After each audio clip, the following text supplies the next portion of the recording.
La electricidad está en todas partes, ¿verdad? Es esa fuerza invisible que lo mueve todo en nuestro día a día.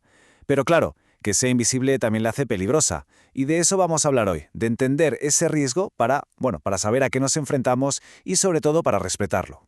Pensadlo un momento. Está ahí, en cada enchufe de casa, en cada cable que vemos. Pero es que no la olemos, no la vemos, no hace ruido. Y claro, si no se va con cuidado, el contacto puede ser letal. Es la gran paradoja del riesgo eléctrico. Vale, para poner un poco de orden en todo esto os cuento el plan. Primero, vamos a ver por qué es un peligro invisible. Luego os lo explico de una forma súper sencilla con una analogía para que entendáis cómo funciona. Veremos los tipos de contacto, los sistemas que nos protegen en casa y para rematar las 5 reglas de oro que son sagradas en seguridad eléctrica. ¿Listos? Pues vamos al lío. Muy bien, entramos en materia. ¿Qué es lo que hace que una descarga eléctrica sea tan peligrosa? Ojo, porque aquí hay una idea clave. No es tanto el voltaje, no son los voltios lo que mata, sino la corriente, la cantidad de electricidad que pasa por el cuerpo. Y los efectos son instantáneos y pueden ser terribles. Fijaos bien en esta tabla, porque las cifras asustan. Estamos hablando de miliamperios, ¿eh? O sea, milésimas de amperio. Nada.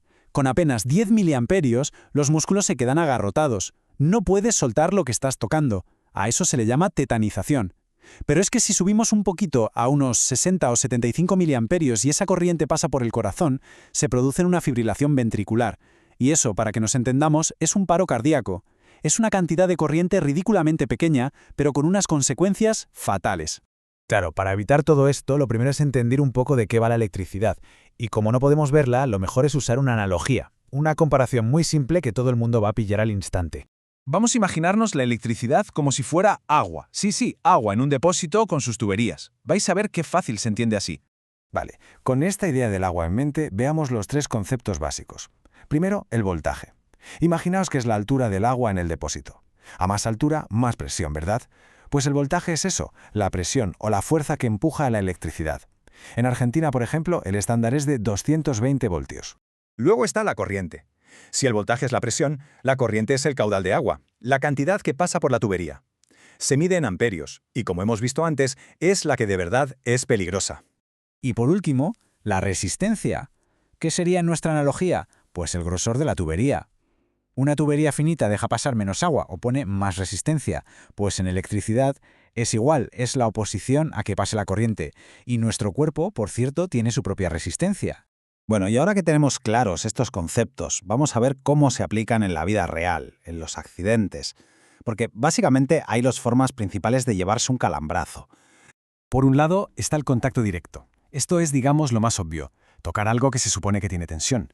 Un cable pelado, el interior de un enchufe, donde sabes que no hay que meter la mano. Pero luego está el contacto indirecto, que es más traicionero. Aquí tocas algo que no debería tener tensión, pero por un fallo la tiene.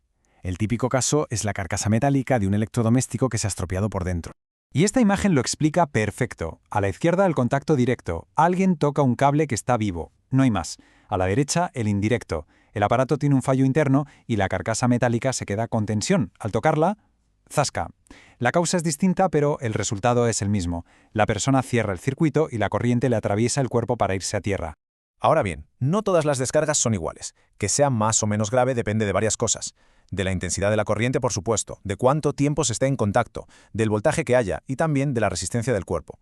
Por ejemplo, no es lo mismo tocar algo con la piel seca que con la piel mojada, que conduce muchísimo mejor la electricidad. Pero, de todos estos factores, hay uno que es, el más crítico de todos. ¿Y cuál es? Pues el camino que sigue la corriente por el cuerpo. Fijaos en el dibujo. Si la electricidad entra por una mano y sale por la otra, ¿qué pilla por el medio? El corazón, los pulmones, lo atraviesa todo. Ese recorrido es infinitamente más peligroso que si, por ejemplo, entrara por una mano y saliera por un pie. El recorrido lo es todo. Vale, ya hemos visto el peligro. Ahora vamos a las soluciones. Porque, por suerte, nuestras casas tienen sistemas de protección pensados para evitar estas desgracias. Y el protagonista principal de esta historia es la toma de tierra. Mirad este gráfico porque es clarísimo. A la izquierda, un aparato sin toma de tierra. Si hay un fallo, la corriente se queda ahí, esperando. Llega una persona, lo toca y la electricidad ve el camino perfecto para ir al suelo, a través del cuerpo. Un desastre. A la derecha, el mismo aparato pero con toma de tierra, ese cable verde y amarillo. Ahora, si hay un fallo, la corriente tiene una autopista directa y segura para irse a tierra, sin pasar por nadie. Esto salva vidas. Pero ojo, la toma de tierra es fundamental, pero no trabaja sola. Es parte de un equipo. Necesita a 2 compañeros que seguro que os suenan porque están en el cuadro eléctrico de casa. Aquí están, el dúo dinámico. El interruptor diferencial es nuestro ángel de la guarda. Protege a las personas.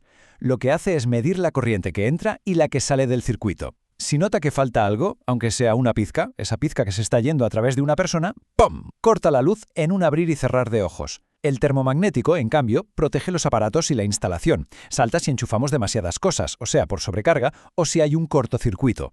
Y esto, que quede clarísimo. Ninguno sustituye al otro. Son un equipo. Son complementarios. Uno te salva la vida y el otro evita que se queme la casa o se estropeen los electrodomésticos. Se necesitan los dos, sí o sí. Y ya para ir terminando, vamos con la parte más práctica, sobre todo para quien tenga que manipular una instalación.